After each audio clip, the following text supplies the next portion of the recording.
Hoje falaremos sobre o sistema alemão de direito, né? Sistema alemão tão importante nesse contexto de direito comparado, que tem origem lá no direito germânico, né, do direito dos povos bárbaros, que tinha uma grande característica da própria fragmentação, uma vez que cada um desses povos tinham o seu próprio direito. Direito esse também influenciado pelo direito romano, uma vez que o direito romano foi transformado, absorvido e comungado junto com esses costumes dos direitos bárbaros após a conquista do Império Romano do Ocidente por parte dos bárbaros, chegando na Idade Média com uma grande fragmentação. A Idade Média é típica por essa fragmentação, né, e isso vai se perdurar até a possibilidade de concentração do poder nos reinos e nos reis para que se formem esses reinos que deram origem a diversos países.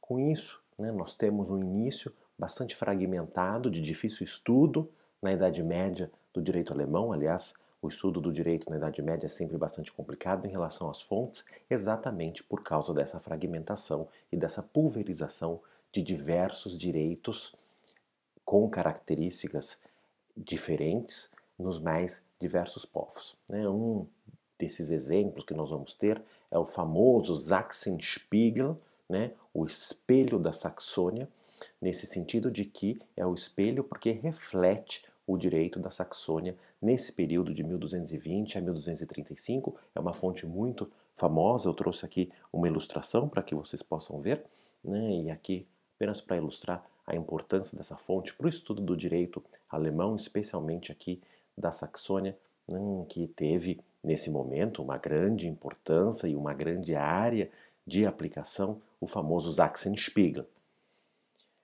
Com o desenvolvimento da Prússia, nós temos aqui um fundamental papel para a formação do Estado alemão, conhecido como hoje, que vai sofrer diversas transformações, mas é a Prússia que vai capitanear essa unificação e formação da Alemanha que vai se dar apenas no final do século XIX.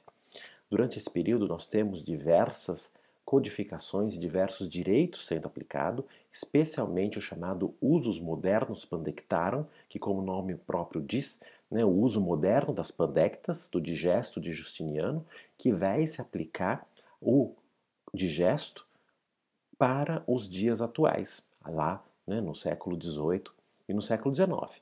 Esse usos modernos pandectarum não tinha uma grande preocupação histórica, apesar deles terem todo esse conhecimento histórico, porque eles queriam trazer a melhor solução para o direito a ser aplicado naquele momento, para o direito vigente, para o direito daquele momento.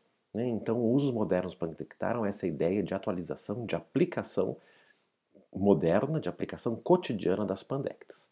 Tivemos outras codificações importantes, né, nesse período do século XVIII. O exemplo aqui é o Codex Maximilianeus Bavaricus Civilis, né, dessas grandes codificações que se teve, né, aqui no século XVIII, 1756, que se aplicava na Baviera. Nesse período que a gente não tem um reino unificado da Alemanha, nós temos diversas fontes sendo aplicadas ao mesmo tempo, conforme o território. Então a gente tem os modernos pandectarum com as fontes romanas, nós temos o Codex Maximilianeus, nós temos o Código Francês, né, com as conquistas de Napoleão e diversas outras fontes. Momento importante aqui no começo do século XIX, 1814, nós temos um embate entre Savigny e Thibaut, o famoso embate sobre a necessidade de se fazer ou não um Código Civil. Thibaut era um grande entusiasta de que se fizesse um Código Civil alemão nesse período, enquanto que Savigny era completamente contra. Isso era o confronto entre o justnaturalismo do Thibaut com a escola histórica fundada por Savigny.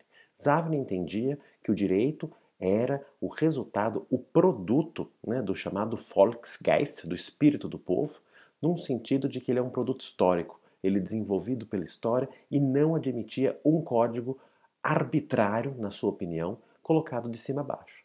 Diferentemente do que defendia Thibaut, que queria um código justnaturalista nos moldes do próprio Código Civil francês que nós já conhecemos promulgado em 1804. Né? Esse é o momento logo em seguida, 1814, que se tem essa discussão. Nesse momento, Savigny, que tinha um grande poder também na Alemanha, foi o primeiro reitor da Universidade de Berlim, foi ministro da Justiça, preceptor do príncipe herdeiro do Império Prussiano. Ele ganha esse embate e não se faz um código aqui, né, porque não era o momento para se fazer esse código nessa Alemanha ainda não unificada. Nesse momento, eram as fontes romanas com a sua interpretação atual que refletia o direito como esse produto histórico. Isso vai mudar com a unificação da Alemanha em 1871 e aí sim, com, na verdade, discípulos de Savigny, se parte para se fazer o Código Civil Alemão, o famoso BGB. Em 1874 é nomeada a primeira comissão, composta por 9 juízes e 2 professores, sendo que um deles era Bernhard Windscheid, um grande pandectista aqui do final do século XIX, um dos responsáveis pela transição das fontes romanas para o direito civil alemão. Essa comissão vai produzir um primeiro esboço em 1888, 14 anos depois, que vai ser fortemente criticado por alguns autores, especialmente Otto von Guericke. Otto von Guericke é o grande nome dessas críticas, que diz que o BGB é um produto individualista, egoísta, privatista, sem nenhum tipo de preocupação social, que refletia pura e simplesmente o liberalismo econômico do final do século XIX, não tendo nenhum tipo de preocupação social, o que era muito condenável. Ele era muito egoísta, na opinião de von Guericke. Algumas dessas críticas foram, então, levadas em consideração e a segunda comissão, nomeada em 1890, vai produzir um segundo esboço em 1895. Olha, o código continuou sendo bastante privatista, continuou sendo muito individualista, mas tiveram algumas alterações. Em 1896 ele foi promulgado com 4 anos de vacatio legis, ou seja, ele entra em vigor em 1º de janeiro de 1900. Grandes princípios pandectistas estão aqui presentes, como a construção, a estrutura desse BGB, que se reflete no nosso próprio Código Civil, como nós vamos ver logo em seguida, e o grande bem jurídico, o grande princípio previsto aqui no BGB alemão, quando promulgado, é a autonomia privada. Autonomia privada, a autonomia da vontade, a liberdade de contratar é o grande centro do Código Civil alemão até hoje, se a gente quiser, mas que hoje a gente tem muito maior preocupação social. Nesse momento, quando ele é promulgado e entra em vigor em 1900, o BGB é extremamente liberal e extremamente pautado na autonomia privada. Ele entende que as partes são livres e iguais, sempre, o que não é uma verdade, como a gente sabe, mas ele vai entender dessa forma, que as partes são sempre livres e iguais. Com isso, temas que hoje nós entendemos que tem uma parte mais fraca, que ele precisa ser bem tutelado e protegido, por exemplo, no direito do trabalho, em que o trabalhador precisa ser protegido, no contrato de locação, que o locatário precisa ser protegido, ou no direito de família, que a mulher, as crianças precisam ser protegidas, isso não estava previsto pelo BGB no momento da sua promulgação, porque eles se entendiam que todos eram iguais e, por isso, também livres e que pudessem cada um negociar por meio da sua autonomia privada os seus direitos. A estrutura desse BGB alemão é muito conhecida por nós, porque ela parte de uma dessas 5 partes que nós conhecemos. Parte geral, obrigações, direitos reais, direito de família e direito das sucessões. Então, diferentemente do Código Civil, que tem aquela estrutura baseada nas institutas de Gaio de Justiniano, o BGB apresenta aqui essa estrutura com 5 partes que foram criadas pelos pandectistas. Essa divisão aparece pela primeira vez no começo do século XIX, por meio de diversos pandectistas, especialmente Heise, que vai então criar essa parte geral. Uma parte geral que não existe no direito romano, que não existe nas fontes, que é abstrata, típica desse momento aqui liberal do século XIX, e que acaba influenciando diversos outros códigos. Em 2002 é feita uma grande reforma do direito às obrigações que vai alterar então o BGB, especialmente para dar harmonia com as normas advindas da União Europeia. Então, 2002 aqui é um marco importante na reforma do direito das obrigações para o direito alemão.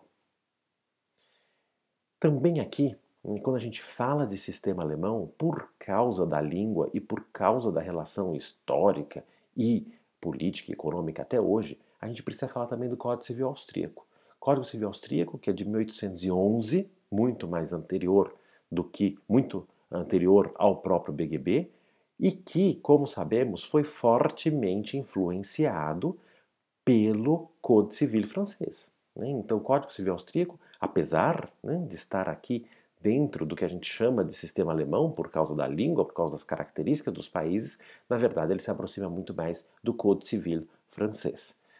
A imperatriz Maria Terésia, em 1766, cria o chamado Codex Teresianus, em relação ao seu nome, trazendo aqui só regras de direito civil, que era uma novidade aqui nesse período. Então vejam, é um código do tempo aqui do século XVIII, antes do Código Civil, da época do Codex Maximilianeus da Baviera.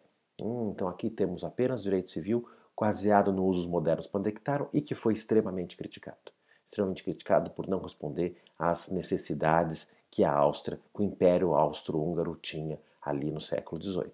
Então com isso é feito o novo código, que reflete essa época do Iluminismo, e que traz a estrutura das institutas porque ele se baseia no Código Civil francês. Então ele reflete esse momento, então, já no início do século XIX, bastante diferente daquele do século XVIII. E, apesar de tudo isso, apesar da importância do Império Austro-Húngaro, esse Código Civil austríaco tem pouca influência no resto do mundo, pouca importância, a não ser aqui na Áustria, obviamente, especialmente comparado com o Código Civil, que foi fundamental para o desenvolvimento do direito a partir do século XIX.